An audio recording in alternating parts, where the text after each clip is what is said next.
और जो मिलल बा सही रहा कौन भाव में एक साथ कर दी भैया। यहां की कहानी की बोतल खोल के सामने रख दो, चांद निकलने वाला चांद हमको बोल रहे हैं। इसको उठा थोड़ा सा देखिए, अगर हमारी बात मानिए तो जो हल्का में ललका आप लीजिएगा ना,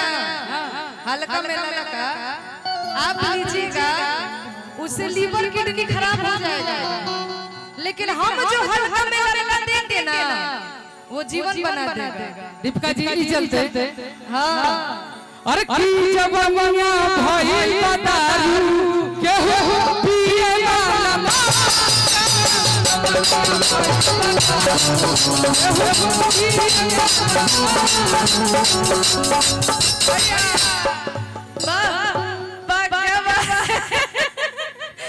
तू छा गए गुरु। लेकिन स्केल रोवर लगा दिया लोग कंफ्यूज आ गए। नहीं आपका वही कंफ्यूज हो गई थी ना, ये अचानक से क्या हो गया। आई कहे के बाबा गीत उहे होके के चाहे, लेकिन वो सर रौरा बोली त वो सर हमरो सुननी जरूर। हां कि मेरी आंखों से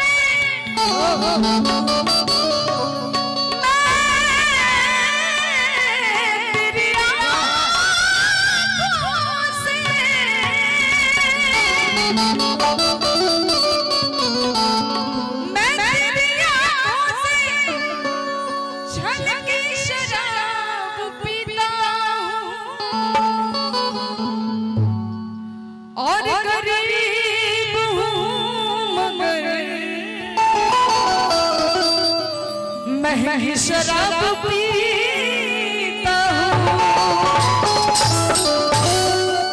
मैं, तेरी आंखों से छलकी शराब पीता हूँ, गरीब हूँ मगर महंगी शराब पीता हूँ। तो हर जवानिया भरी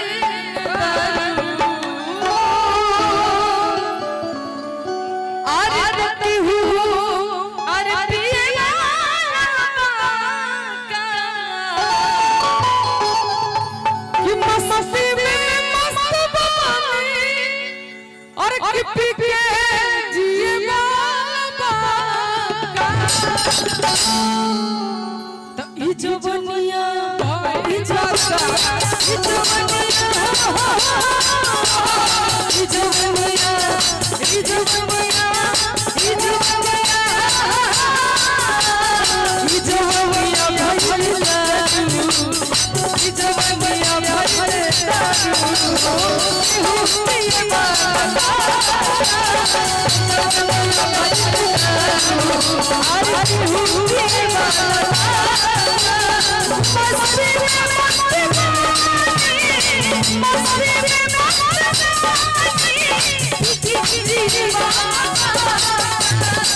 तनु पर सिला हमारी दुनिया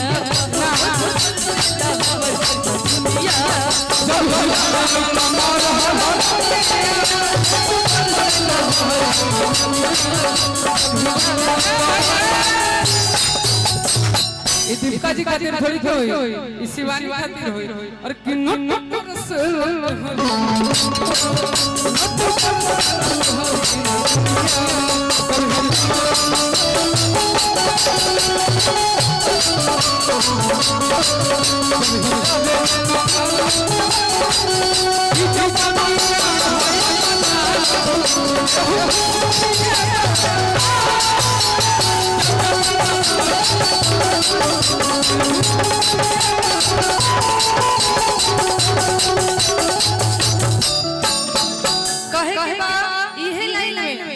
हमरा बड़ा सुंदर लाइन याद होता लाइन हमेशा गावे नहीं आई गीत की हमरा माने बहुत पसंद भाई गीत के लाइन जी जी मेरी आँखों में जले तेरे ख्वाबों के तीर कितनी बेचैन हूँ मैं यार से मिलने के लिए तेरे ख्वाबों के तीर कितनी बेचैन हूँ मैं यार से मिलने के लिए ये बार मिले मुझे जो तेरा दीदार मिले तू जो बार मिले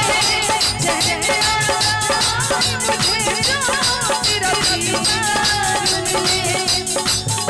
मेरे साथ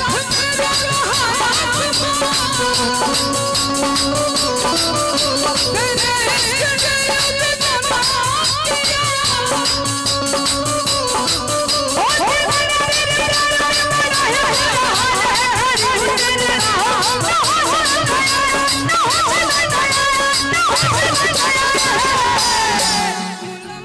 एक मुलाकात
आई है बात ना एक दिन बिल्कु जी हमरा से कहत रे का कहत रे जी जी कि सब के बियाह हो गई आपके भी हमरो हो गई अब हमरा से कहत रे का बात अपन दिल के बात बतावत रे अपन दुखड़ा रोवत रे कहत रे का कि हमारे अरे चढ़ा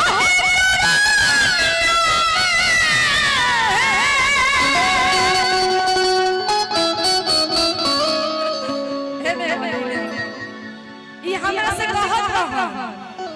ए आई देखाई जाई जे बैठल बा ई तो रोगा बाबू आई लव यू लेकिन ई हमरा से कहत रहा कि हरे होय चढ़ा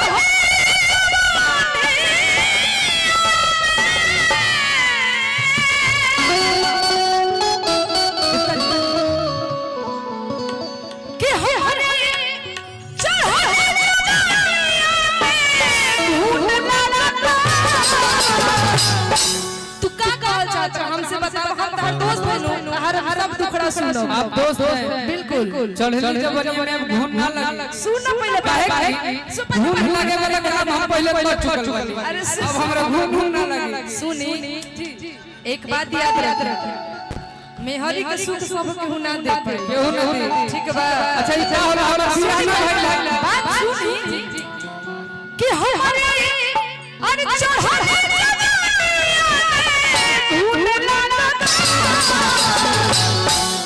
तय गई में हरी बिना घर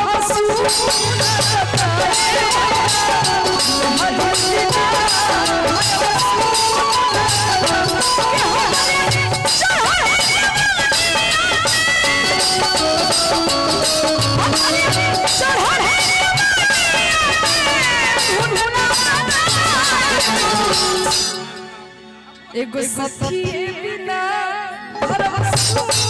लगता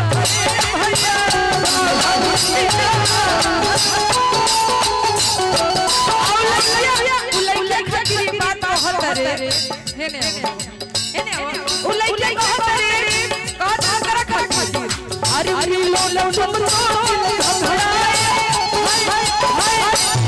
मिलो लो तुम तो दिल घबराए मिलो लो तुम हमें क्या हो गया है हमें क्या हो गया है मुझे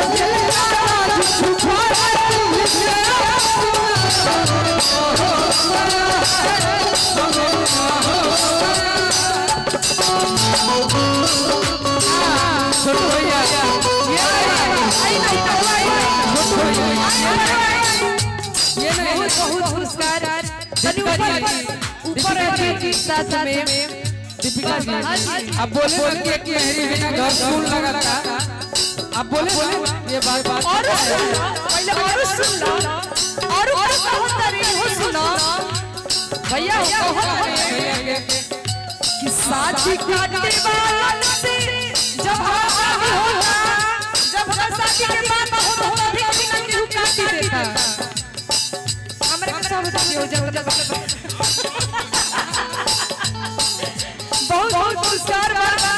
शादी काटे वाला से पानी हो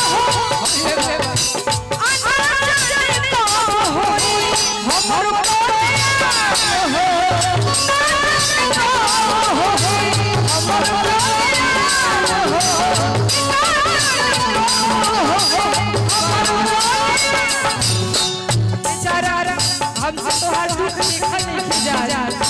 कहो रे कि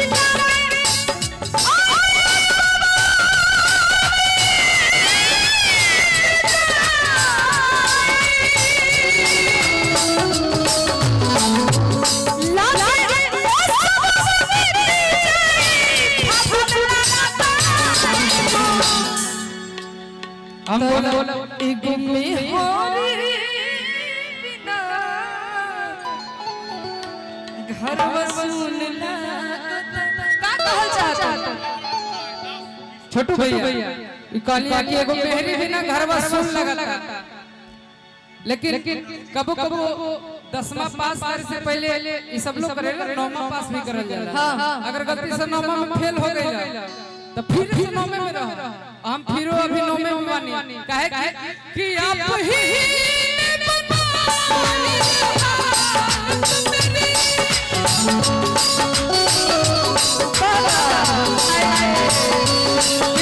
आप ही पूछे हो क्या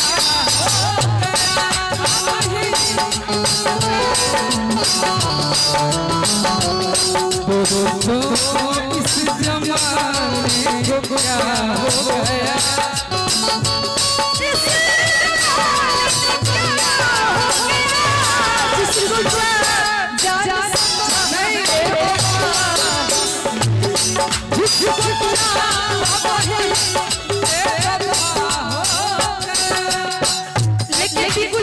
एक आशा है गोल बेगा ले आज न सकता मिलू पानी आज न सकता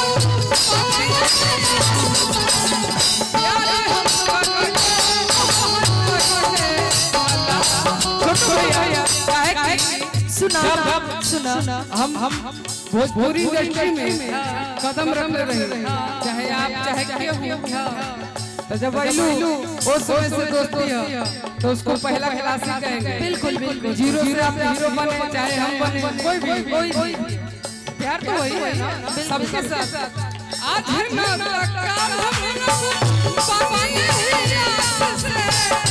लेकिन अब कि आज न हम